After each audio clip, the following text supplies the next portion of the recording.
Assalamualaikum warahmatullahi wabarakatuh. Selamat datang di podcast ASN Cerdas, tempat di mana kita membahas berbagai panduan dan tips agar ASN bisa tetap bijak dalam menggunakan media sosial. Oke, nama saya Wahyu. Saya akan menjadi host Anda pada hari ini. Kali ini kita akan membahas topik yang sangat relevan, yaitu etika bermedia sosial bagi ASN. Nah, untuk membahas topik ini lebih dalam, saya sudah bersama narasumber kita, yaitu dengan Bapak Doli, seorang ASN yang sudah berpengalaman. Apa kabar, Pak? Alhamdulillah baik. Terima kasih Pak sudah mengundang saya ke sini. Oke, senang sekali bisa berbicara dengan Bapak. Pak, kita tahu bahwa di era digital ini media sosial sudah jadi bagian yang sangat penting dalam kehidupan kita. Tapi untuk ASN tentunya ada beberapa hal yang perlu diperhatikan ya. Pak Doi, menurut Anda bagaimana peran ASN di era digital ini? Khususnya berkaitannya dengan menggunakan media sosial. Ya betul sekali Pak. Di era digital ini media sosial menjadi alat komunikasi yang sangat luas. ASN selain sebagai pelayan publik di dunia nyata juga bisa dianggap sebagai representasi pemerintah di dunia maya. Apa yang kita anggap atau komentari di media sosial dapat mempengaruhi citra pemerintah.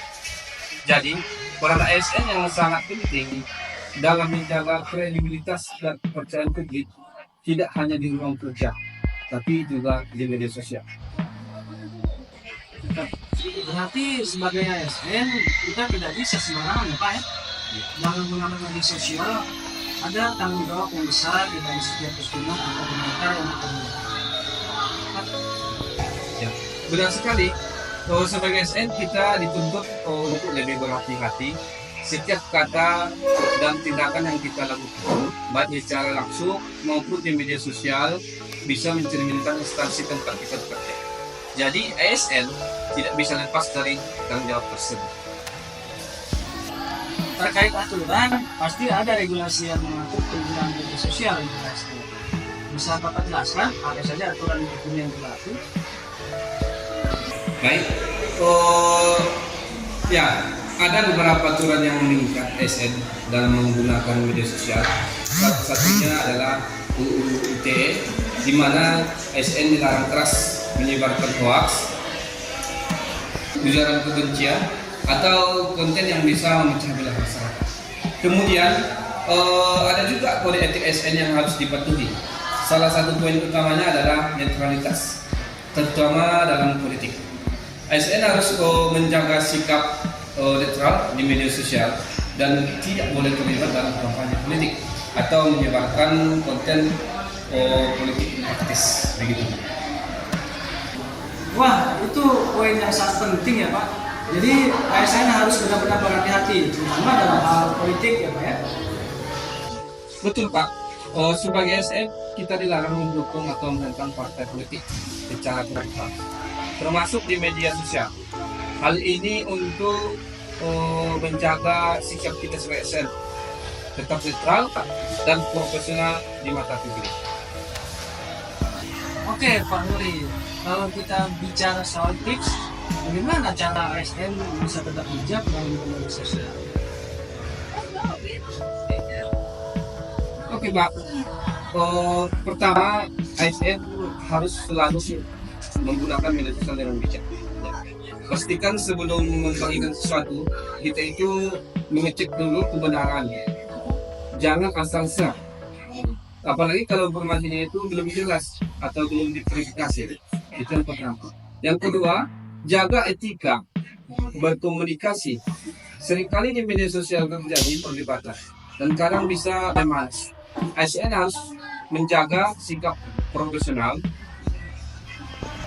tidak ikut-ikutan dalam debat yang tidak produktif, dan selalu bersikap sopan. Nanti ASN itu juga harus bisa menahan diri ya, jangan sampai tersulut-emosi di media sosial. Ya benar sekali Pak. ASN harus menjadi contoh yang baik bagi masyarakat. Etika dan sopan santun harus tetap dijaga, bahkan di dunia maya.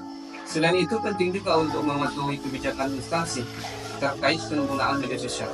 Karena setiap instansi bisa punya latihan khusus. Tapi di sisi lain, media sosial juga bisa menjadi alat yang positif. Bukan begitu, Pak? Tentu saja, ASN bisa memanfaatkan media sosial untuk membagikan informasi positif tentang pelayanan publik, kebijakan pemerintah, atau kegiatan sosial yang bermanfaat bagi masyarakat.